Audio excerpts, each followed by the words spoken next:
سید تسنیم عباس نقوی منڈی بہاؤدین سے تعلق رکھتے ہیں۔ یہ عرف عام میں بوگے شاہ کہلاتے ہیں۔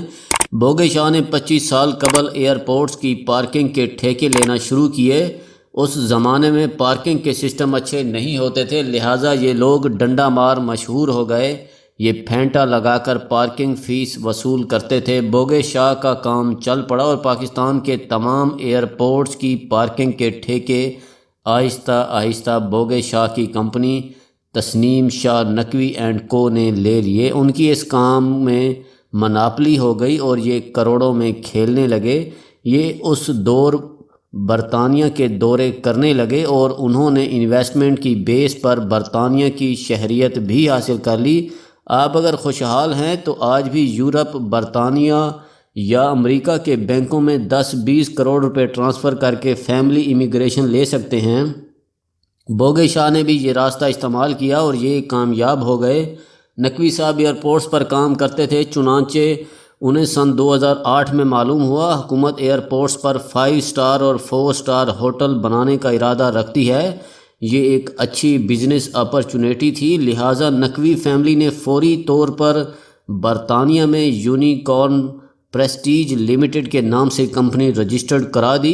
کمپنی کے 5 ڈائریکٹرز ہیں اور یہ تمام بوگے شاہ کی فیملی سے تعلق رکھتے ہیں۔ کمپنی سن 2009 میں رجسٹرڈ ہوئی۔ لاہور میں سن 2009 میں ایئرپورٹ پر 5 سٹار ہوٹل کے پلاٹ کی نیلامی ہوئی۔ Naqvi family unicorn prestige limited کے نام سے نیلامی میں شریک ہوئی، ہوٹل کا پلاٹ خریدا، قبضہ لیا اور ہوٹل کی تعمیر شروع کر دی۔ یہ خود کو فارن کمپنی اور فارن انویسٹر ڈکلیئر کرتے تھے، جبکہ یونیکارن پریسٹیج کے تمام ڈائریکٹرز پاکستانی ہیں اور ان کے مستقل اور سابقہ پتے منڈی بہاؤدین کے ہیں۔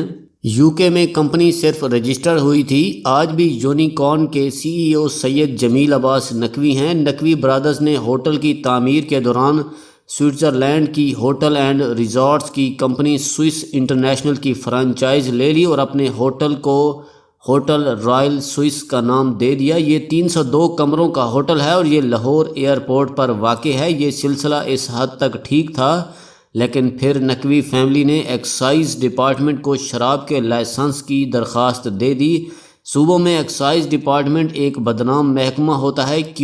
کیونکہ صوبے کے زیادہ تر ٹیکس اکٹھے کرنا ایکسائز ڈپارٹمنٹ کی ذمہ داری ہوتی ہے۔ یہ محکمہ پراپرٹی ٹیکس بھی جمع کرتا ہے، ہوٹل ٹیکس بھی اور گاڑیوں کی رجسٹریشن فیس بھی۔ لہٰذا ایماندار اور سمجھدار حکومتیں ایکسائز ڈپارٹمنٹ کا DG انتہائی سوچ سمجھ کر لگاتی ہیں۔ ہمیشہ اس عہدے پر ایماندار اور تگڑے افسر لگائے جاتے ہیں، لیکن عثمان بزدار کیونکہ وسیم اکرم پلس ہیں، چنانچہ آج پنجاب کے زیادہ تر محکمے دہاڑی داروں کے قبضے میں ہیں۔ وزیر اعلیٰ کے ایک افسر پوری پنجاب بیوروکریسی میں ٹیکا کہلاتے ہیں۔ یہ روز شام 7 بجے سے رات 11 بجے تک وزیر اعلیٰ کے ساتھ ہوتے ہیں اور ان سے درجن تعیناتیاں کرا کر واپس آتے ہیں۔ آپ پنجاب کے کسی افسر سے صوبے میں تعیناتی کا ریٹ پوچھ لیں، وہ آپ کو انگلیوں پر گن کر بتا دے گا۔ بس اس خرید و فروخت سے صرف ایک بندہ ناواقف ہے اور وہ ہے عمران خان۔ پولیس کی تعیناتیاں لاہور کی ایک خاتون کراتی ہیں، یہ SHO تک لگوا دیتی ہیں اور DMG کے اختیارات ٹیکا کے پاس ہیں۔ ایکسائز ڈپارٹمنٹ بھی اس لوٹ مار کا شکار ہو گیا اور وزیر اعلیٰ نے اکرم اشرف گوندل نام کے ایک پروموٹی افسر کو DG بنا دیا۔ اکرم اشرف کو چودھری برادران نے بھرتی کرایا تھا۔ میں آپ کو اس تعیناتی کا مقصد آگے چل کر بتاؤں گا۔ بہرحال اکرم اشرف گوندل DG ایکسائز تعینات ہو گئے اور چند دن بعد یونیکارن پریسٹیج لمیٹڈ کی طرف سے شراب کے لائسنس کی درخواست آ گئی۔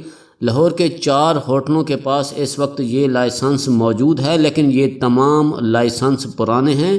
1997 کے بعد ایکسائز ڈپارٹمنٹ نے کسی ہوٹل کو شراب کی فروخت کا لائسنس جاری نہیں کیا۔ اکرم اشرف گوندل کمزور افسر بھی ہیں اور یہ وزیر اعلیٰ کے ممنون بھی تھے، لیکن شراب کا لائسنس ان کے قد کاٹ سے بھی بڑا کام تھا، لہٰذا یہ فائل روک کر بیٹھ گئے۔ اس دوران انہیں وزیر اعلیٰ کی آفس کی طرف سے ہدایات موصول ہونا شروع ہو گئی، لیکن یہ حکم ٹالتے رہے۔ وزیر اعلیٰ کے اسٹاف نے انہیں 6 مرتبہ CM آفس بلایا، 2 گھنٹے بٹھائے رکھا اور پھر وزیر اعلیٰ نے انہیں خود لائسنس جاری کرنے کا حکم دے دیا، مگر یہ آئیں بائیں شائیں کرتے رہے۔ یہ وزیر اعلیٰ کو سمری بھی پٹ کرنا چاہتے تھے، لیکن وزیر اعلیٰ نے انہیں سختی سے روک دیا۔ اکرم اشرف کو حکم دیا گیا یہ اپنی اتھارٹی استعمال کر کے لائسنس جاری کر دیں۔ ڈی جی دباؤ میں آ گیا اور اس نے یونیکارن پریسٹیج کو شراب فروشی کا لائسنس جاری کر دیا۔ تاہم اس نے ایک چالاکی کی، اس نے سمری لکھ کر وزیر اعلیٰ کے آفس بھجوا دی، میں نے یہ لائسنس جاری کر دیا ہے، صرف وزیر اعلیٰ کو اطلاع مطلع کر رہا ہوں۔ وزیر اعلیٰ آفس نے جواب میں لکھا یہ آپ کی اتھارٹی ہے، آپ نے یہ فائل ہمیں کیوں بھجوائی، اور فائل واپس بھجوا دی۔ شراب کا لائسنس 2 پارٹنرز کو جاری کیا گیا تھا، یونیکارن پریسٹیج اور گوربچن سنگھ۔ پنجاب میں کوئی شخص گوربچن سنگھ کو نہیں جانتا۔ شراب کا لائسنس صرف 4 اور 5 اسٹار ہوٹلز کو دیا جا سکتا ہے، کسی فرد کو نہیں۔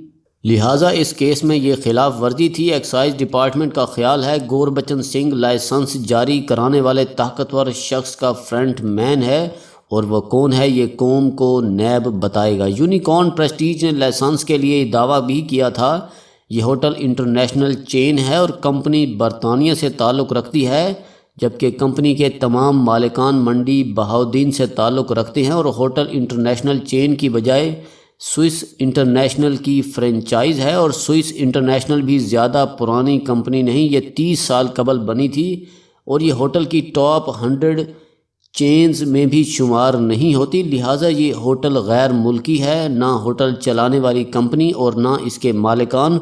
دوسرا، اس ہوٹل میں ٹھہرنے والے 99% لوگ پاکستانی اور مسلمان ہوتے ہیں۔ چنانچہ سوال یہ ہے یہ لائسنس پھر کیوں جاری کیا گیا، اور عثمان بزدار جیسے وسیم اکرم پلس مدینہ کی ریاست میں اس کے لیے کریز سے باہر کیوں نکلتے رہے؟ اس سوال کے 2 جواب ہیں۔ نیب کی اطلاعات کے مطابق یہ لائسنس 5 کروڑ روپے یا 7 کروڑ روپے ادا کر کے لیا گیا تھا۔ یہ رقم کس نے کس کو کہاں اور کس وقت دی یہ بھی معلوم ہو چکا ہے۔ ڈی جی ایکسائز اکرم اشرف اس کیس میں وعدہ معاف گواہ بننے کے لیے تیار ہیں۔ یہ نیب کو ان تمام لوگوں کے نام بھی بتانے کے لیے رضامند ہیں جنہوں نے لائسنس کے لیے ان پر دباؤ ڈالا تھا۔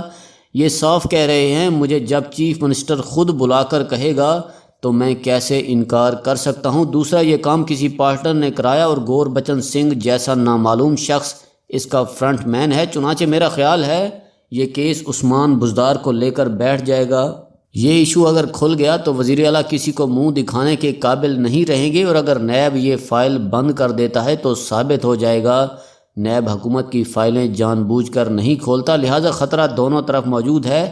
اس ایشو میں وزیر اعلیٰ یا نیب دونوں میں سے کسی ایک کو نقصان ہوگا۔ تاریخ میں اگر کسی نے کسی دن عثمان بزدار کے بارے میں لکھنا شروع کیا تو وہ ایک فقرے میں ساری کہانی بیان کر دے گا۔ عمران خان کی ضد، عثمان بزدار عمران خان حکومت کا سب سے برا فیصلہ تھے، لیکن عمران خان اپنی افتاد تباہ کی وجہ سے اس غلط فیصلے پر ڈٹ گئے، اور یوں یہ فیصلہ حکومت کے گلے کا ڈھول بن گیا۔ آپ کسی دن تحقیق کر لیں، آپ وزیر اعلیٰ آفس اور ہاؤس کی حماقتیں سن کر کانوں کو ہاتھ لگائیں گے۔ پسماندہ علاقہ نا تجربہ کاری یا کم ذہانت تانا نہیں ہوتی۔ دنیا میں بے شمار ایسے نابغہ روزگار لوگ موجود ہیں جن کا تعلق پسماندہ علاقوں سے تھا، لیکن انہوں نے کمال کر دیا۔ تاہم پوری دنیا حیران ہے عمران خان کو عثمان بزدار میں کون سا ایسا ٹیلنٹ نظر آ گیا جس سے بزدار صاحب خود بھی ناواقف ہیں۔ پنجاب 11.5 کروڑ لوگوں کا صوبہ ہے۔ پورے یورپ میں ایک بھی ایسا ملک نہیں جس کی آبادی پنجاب سے زیادہ ہو، اور آپ نے یہ پورا صوبہ اٹھا کر ایک ایسے شخص کے حوالے کر دیا جس نے آج تک کراچی نہیں دیکھا، جس کا کوئی انتظامی تجربہ نہیں تھا، جو پڑھ سکتا ہے اور نہ بول سکتا ہے، جو SHO تک کی پوسٹنگ میں انوالو ہو جاتا ہے، اور جس پر دھڑا دھڑ کرپشن کے الزامات بھی لگ رہے ہیں۔ وزیر اعظم کو پہلے دن سے سب سمجھا رہے ہیں، آپ اس فیصلے پر نظر ثانی کر لیں۔ پنجاب کنگ میکر ہے، اگر پارٹی پنجاب میں مار کھا گئی تو اس کی کمر ٹوٹ جائے گی، لیکن عمران خان کا صرف ایک ہی جواب ہے، یہی چراغ جلے گا تو روشنی ہوگی۔ چنانچہ آج بات اس موڑ تک آ پہنچی ہے جہاں یہ پتھر پوری کشتی کے لیے خطرہ بن گیا۔ لہٰذا آج اگر عمران خان اپنے وسیم اکرم پلس سے دست بردار نہیں ہوتے تو کشتی کے اندر کا پانی پوری کشتی کو ڈبو دے گا۔ میں نجومی نہیں ہوں، لیکن اب اندھوں کو بھی دیوار پر لکھا نظر آ رہا ہے، آنے والے چند ہفتے عثمان بزار اور عمران خان دونوں کے کیریئر کا مشکل ترین دور ثابت ہوں گے۔ مدینہ کی ریاست میں شراب کا لائسنس انہیں لے کر بیٹھ جائے گا۔